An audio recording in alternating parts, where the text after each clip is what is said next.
on? It's Ash here coming at you today in Clash Royale. Today we're going to take a look at a new, evolved 2.6 Hog Cycle deck. Well, actually it's not 2.6 if it's not 2.6 Ash. But basically it's the same 2.6 Hog Cycle deck that we've known for years now. The deck that wouldn't die.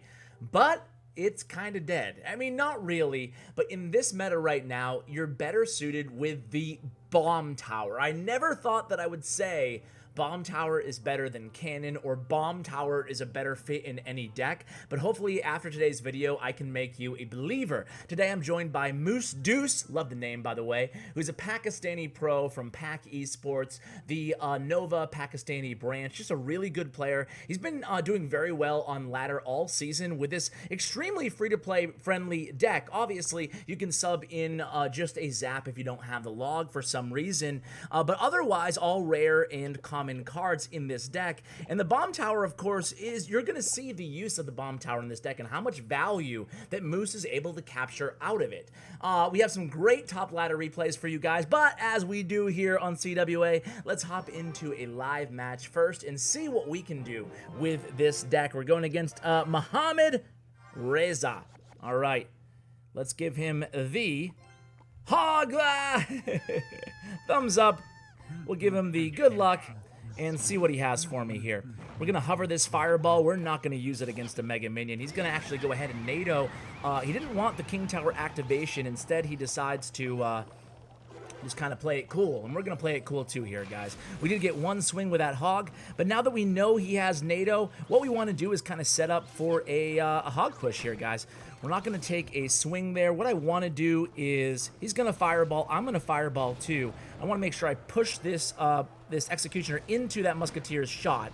That way the Ice Golem death damage will kill him. Actually, I stand corrected there, but it doesn't really matter. We're not going to take any damage. We're going to send in the Hog Rider. He's going to be able to activate King Tower here. I think he's cycled back to NATO. Nope, he's one card away still. So, he has Mini Pekka and NATO. This is going to be a challenge here, guys. We're going to go ahead and pull everything over a little bit, and then we're going to set up with a skeleton, actually, here to distract that Mini Pekka, and then a Musketeer way near the King Tower, and then I think we're going to need an Ice Spirit as well to help out. Oh, actually, I didn't realize that we had killed the Mini Pekka there, so that was a waste of an Ice Spirit on my part.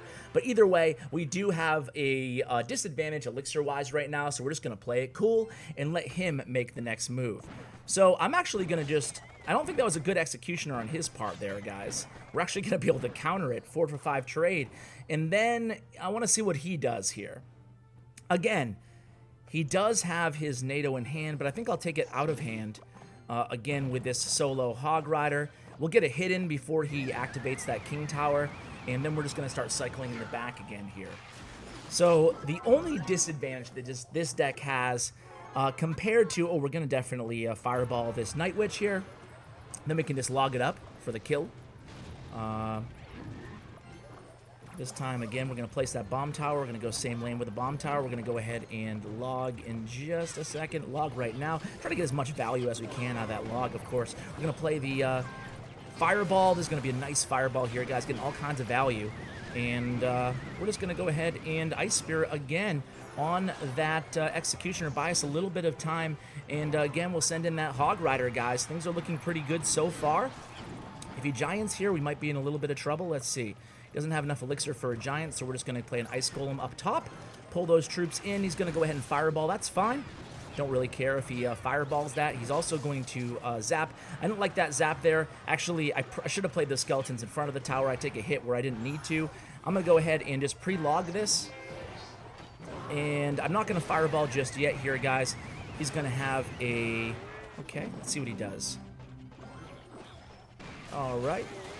Things are fine. I want to start getting some damage, though, onto the tower. That's going to help when he gives me the easy damage with the Fireball value shot there. And again, he's going to come at me here. I'm going to cycle to another Bomb Tower. I'm actually going to log first. Don't want to deal with too many of those. And then we're going to play a Musketeer on this side. He's going to zap over there. I'm going to Skeleton right on top of that Mini Pekka. He actually Fireballs on top of the Bomb Tower, which is fine by me. I don't care. I don't think he's going to get any damage here, guys. All right, so here we go. Let's actually make something happen here, guys. We're going to play everything, Fireball and all, and see if we can't take out... We need to kill that Executioner, and we do with the Musketeer, and that's going to be GG, guys. And you guys can see how relatively easy this deck is to play. A lot of cycling happening here. And we end up pulling out the victory. So we're just going to go ahead and fireball for the win. We'll say well played and good game. Good luck.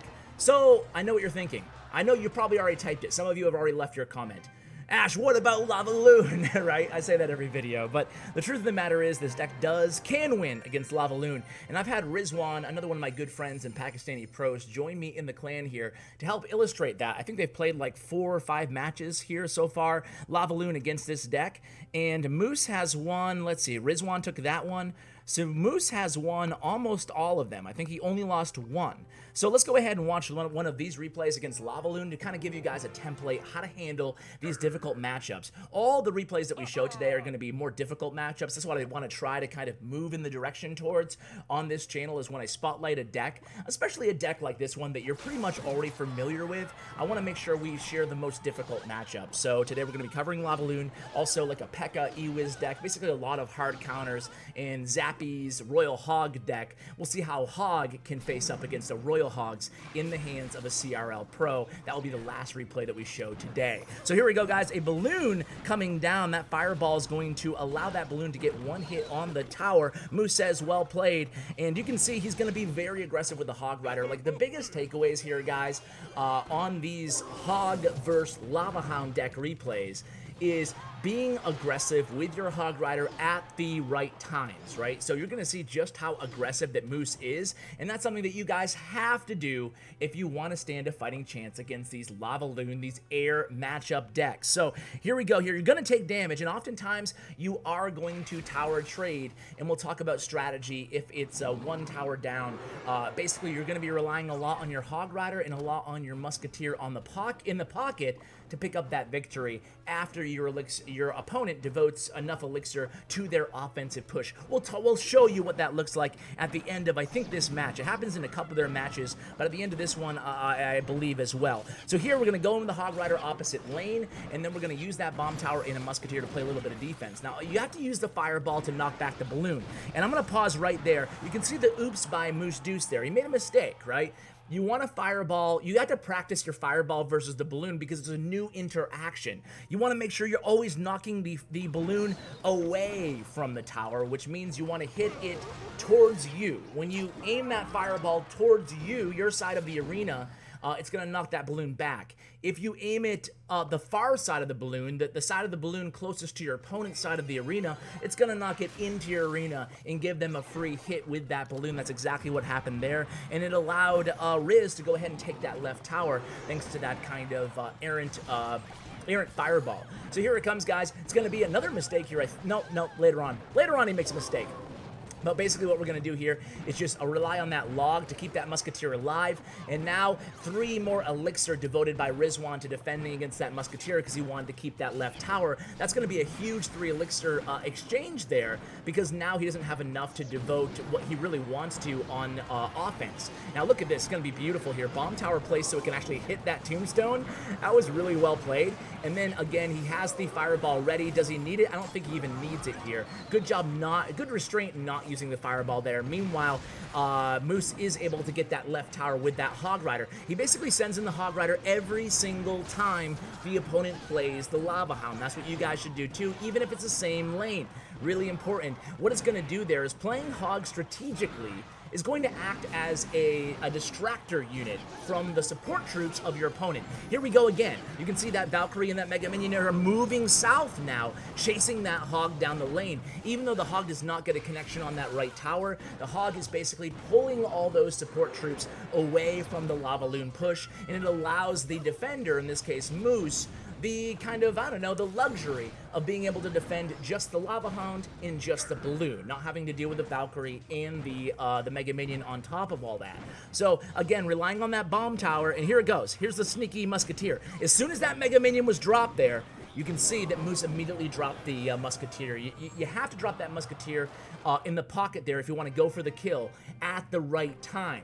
Meaning, you have to wait for your opponent to support that push, to expend more of their elixir, and then try to keep them off guard. Now, sometimes a Lavaloon player will go ahead and start cycling cards behind the King Tower or in front of the King Tower to prevent that pocket Musketeer from getting the job done. In those cases, well, you have to focus more on defense or focus on hitting the 3 crown in the opposite lane. So, guys, let's go ahead and show you a replay against that Pekka deck that I was talking about here.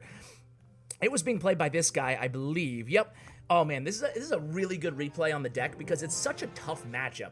How is he supposed to break through Zappies, a Pekka, and an Ewiz? Well, in this replay, you guys are going to see the strength of the deck really spotlighted? Is it spotlit or spotlighted? Highlighted, how about that? It's going to be really highlighted for you guys, and you're going to see how basically we can handle anything that the opponent is able to throw at us here. So this time, the Bandit does get a charge against that Hog Rider, limiting us to just 1 hit. We're going to go ahead and just cycle a Musketeer in front of our King Tower. Here comes the Fireball. We're going to do a good job pulling. Now, kiting and pulling, just like 2.6 Hog Cycle. Think of the Jack videos. If you guys want some, maybe throwback 2.6 traditional Hog Cycle decks, I'll include a link to both of the times that Jack was on the channel in the description below if you want to see some truly elite level 2.6 Hog Cycle gameplay.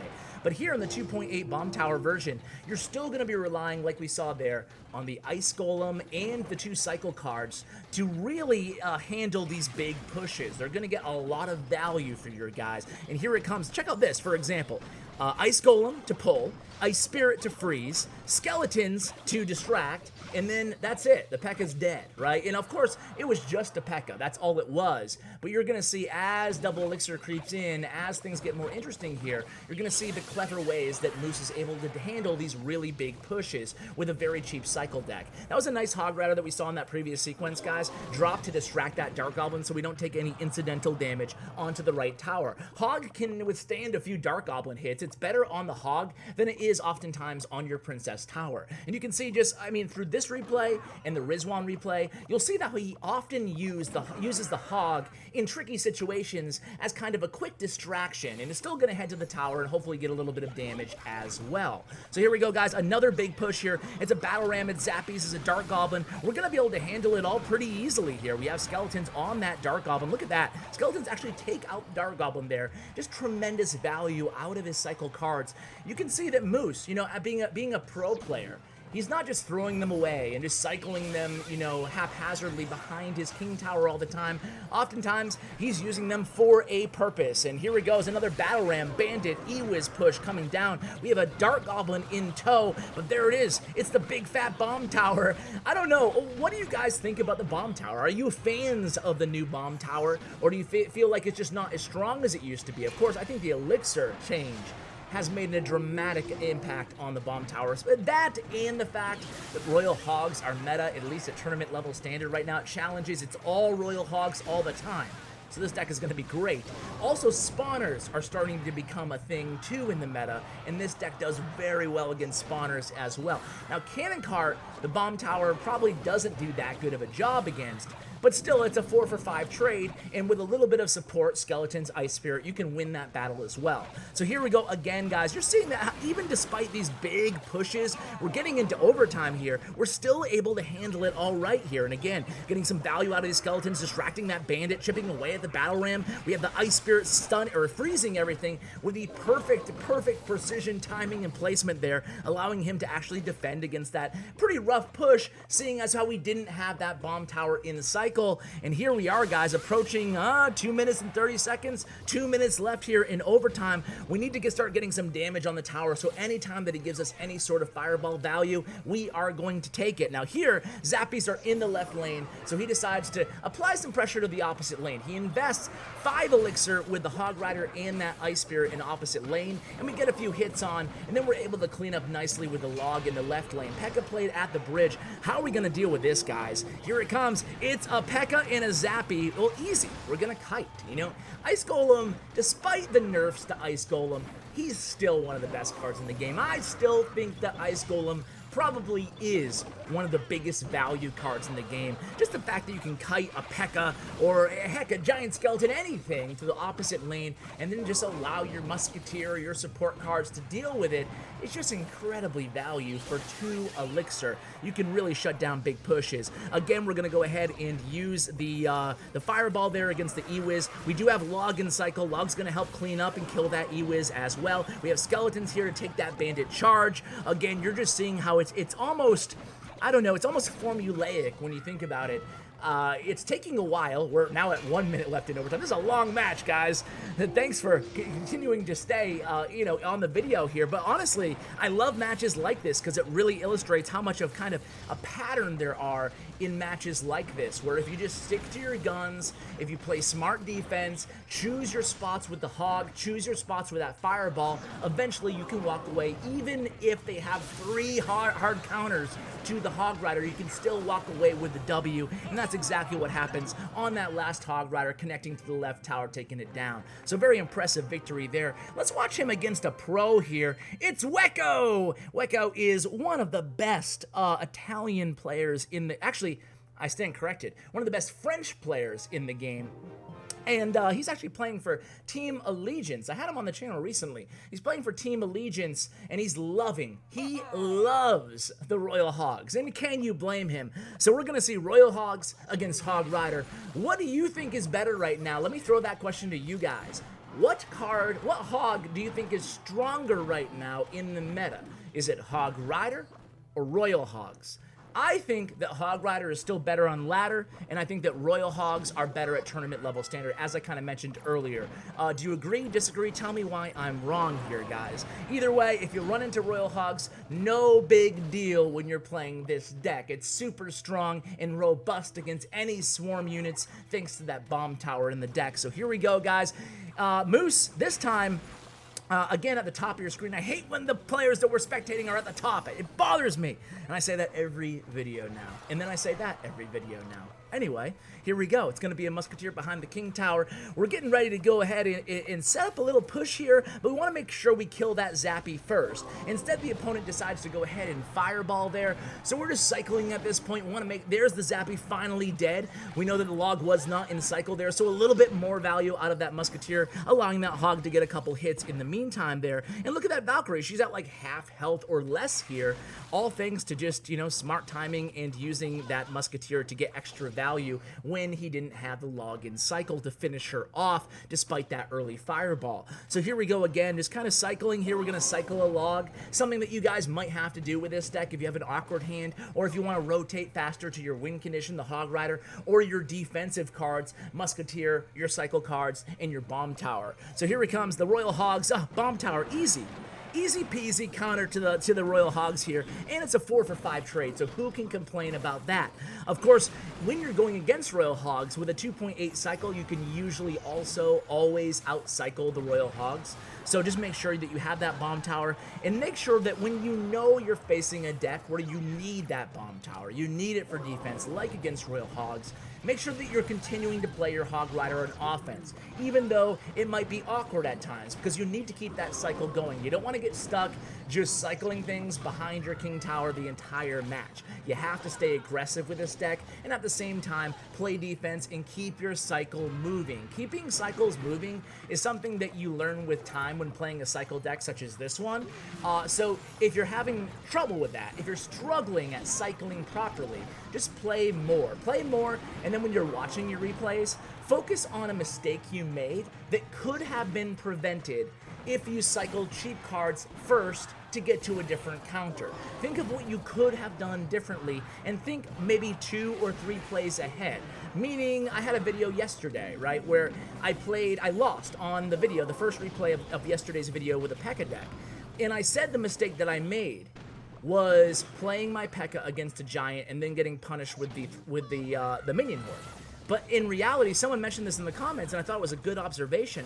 That was not the mistake I made. The mistake that I made was actually earlier, when I wasted a zap on a couple spear goblins, when if I had that 2 extra elixir, I could have easily countered that minion horde that cost me the tower, because he had a giant In a minion horde, I only had a Pekka. I ended up losing the tower and the Pekka. If I had had the extra 2 elixir, I would have been able to use a zap and an E-Wiz and easily taken care of that push. So sometimes when you're watching your replays, that's what you want to have, that kind of mentality of, wait a second here, I made a mistake before this happened, and then fixing that and kind of getting to the crux of that decision making that went wrong will help you become a better player. And hey, I just blabbed all throughout the last replay. I apologize, but hopefully you guys have a good feel for this deck. I wish you nothing but success in the arena. Again, a huge shout out to the Moose Duce and Rizwan for connecting me with him. Make sure you follow him and check out his player stats and profile on statsroyale.com. Huge shout out to my YouTube partner, Bren Chong. Check out his information in the description below. Guys, thanks for watching, and as always, take care, guys.